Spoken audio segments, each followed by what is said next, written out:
Bagi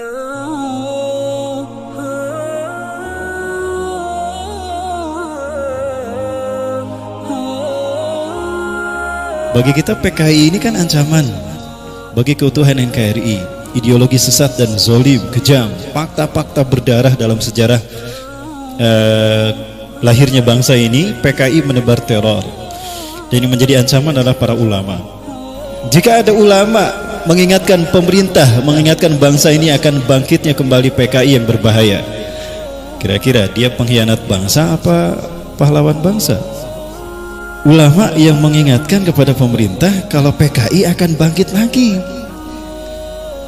dan itu faktanya sudah ada. Dia berjasa tidak sama negara? Harusnya berjasa, faktanya sudah ada.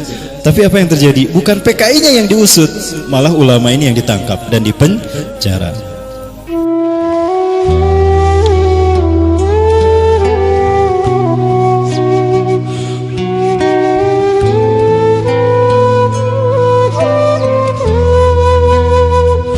Banyak tanda-tanda Rasulullah sampaikan yang menunjukkan kiamat telah dekat. Bahkan ketika tanda-tanda itu saya kaji, justru bukan telah dekat dengan kiamat, kita berada di pintu gerbang kiamat. Jadi tidak lagi bicara dekat atau jauh, tapi kita bicara di pintu gerbang kiamat. Di dalam dua kitab yang Bapak Ibu bisa mendapatinya, ya, alhamdulillah di kota Bandung ini ada. Salah satu kitab ini saya cari ke sumber di mana ulama ini dilahirkan.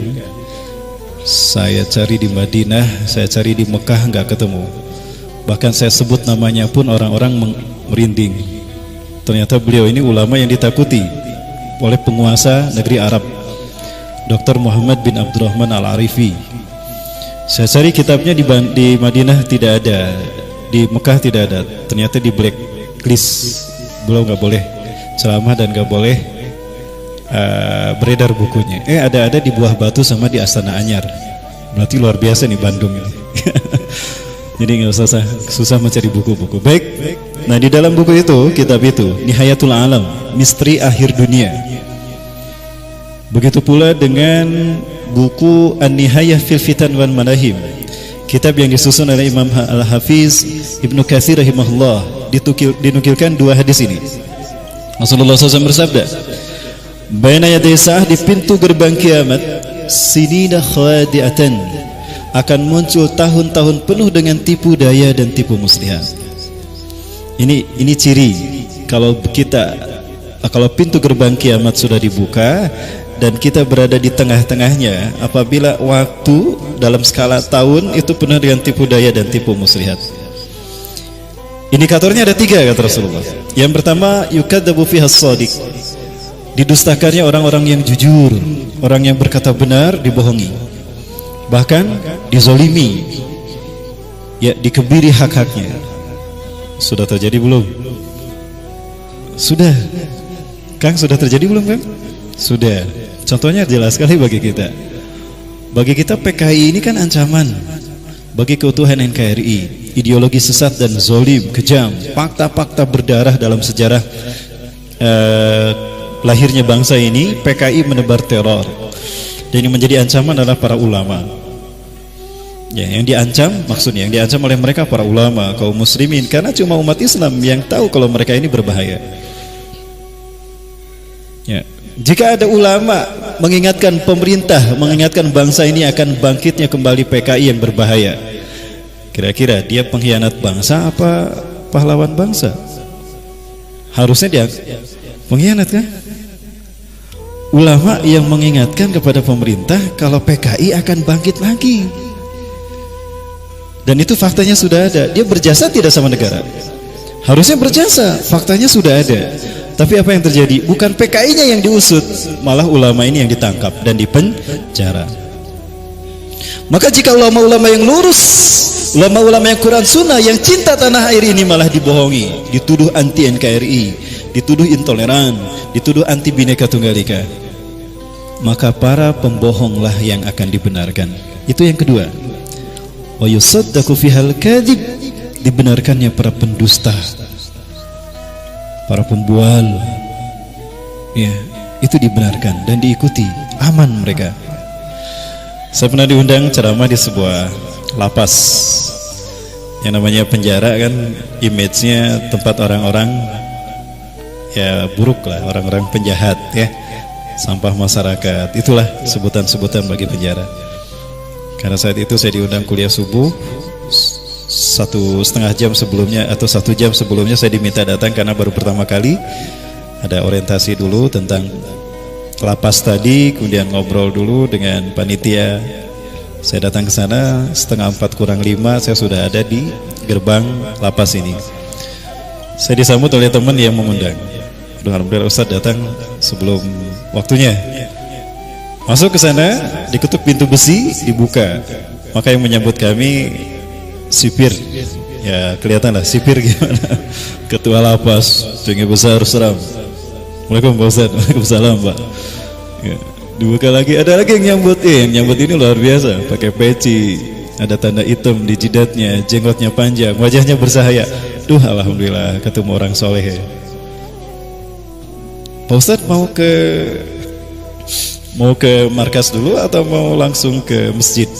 Saya ke masjid aja. Kebetulan saya belum witir saat itu. Saya ke sana jam 3:30 pagi. Masjid ini penuh apa sepi kan, Kang Bayu?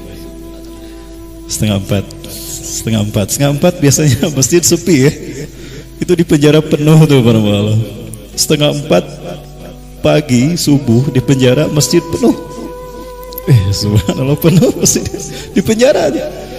Ya biasa memang. Tapi mereka setidaknya luar biasa lah. Ada yang tahajud, ada yang baca Quran, ada yang berzikir. Itu yang baca Quran ini didengarkan suaranya kayak Ustaz Agus tadi. Subhanallah.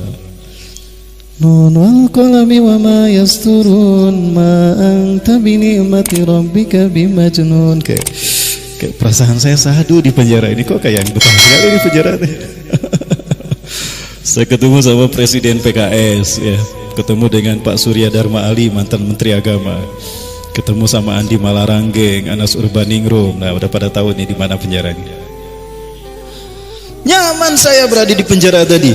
Beda ketika saya di luar penjara, anu nipu teh, anu ngabohong teh, anu ngabacok teh. Itu di luar penjara. Di dalam penjara nyaman saya Bapak Ibu. 3 jam saya di dalam sana. Allahu Akbar. Inilah dunia terbalik. Penjara penuh dengan orang-orang yang soleh, sementara di luar penjara penuh dengan para penipu, pembual, pengkhianat, penzolim dan sebagainya. Dunia sudah terbalik. Ini 2 tanda tadi. Kalau kita berada di pintu gerbang kiamat. Yang ketiga, wa yu'tamanu fil khain.